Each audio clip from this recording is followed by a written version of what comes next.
கம்பம் அருகே 1000 ஆண்டுகள் பழமை வாய்ந்த கோவிலில் தைப்பூச விழா. ஆயிரக்கணக்கான பக்தர்கள் கலந்து கொண்டு வழிபாடு. தேனி மாவட்டம் கம்பம் அருகே உள்ள காமையகவுண்டன்பட்டி சண்முகநாதன் அணை அருகே பசுமலை சாரலில் மேற்கு தொடர்ச்சி மலையில் 1000 ஆண்டுகள் பழமை வாய்ந்த அருள்மிகு ஸ்ரீ சண்முகநாதன் பாலதண்டாயுதபாணி திருக்கோவில் அமைந்துள்ளது.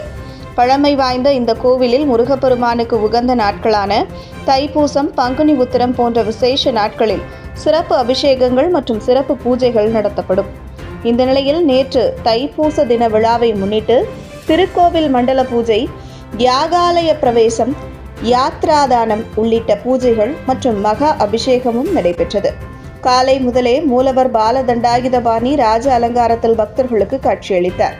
இதையொட்டி காமையகவுண்டன்பட்டி, அணைப்பட்டி, நாராயணதேவன்பட்டி, ராயப்பன்பட்டி, சுருளிப்பட்டி உள்ளிட்ட பகுதிகளில் இருந்து ஆயிரக்கணக்கான பக்தர்கள் நீண்ட வரிசையில் காத்திருந்து சுவாமி தரிசனம் செய்தனர். மேலும் ஸ்ரீ சண்முகநாதன் திருக்கோவில் அறக்கட்டளை சார்பில் பக்தர்களுக்கு அன்னதானம் வழங்கப்பட்டது. இந்த நிகழ்ச்சியில் தேனி மாவட்ட அறங்காவல் குழு உறுப்பினர் ஜெயபாண்டியன் கலந்து கொண்டு சுவாமி தரிசனம் செய்தார்.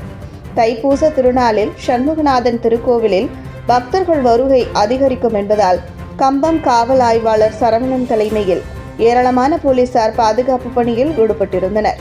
தகவல்களை உடனுக்குடன் அறிந்து கொள்ள நமது டைகர் மீடியா சமூக வலைதளங்களை ஃபாலோ செய்யுங்கள்.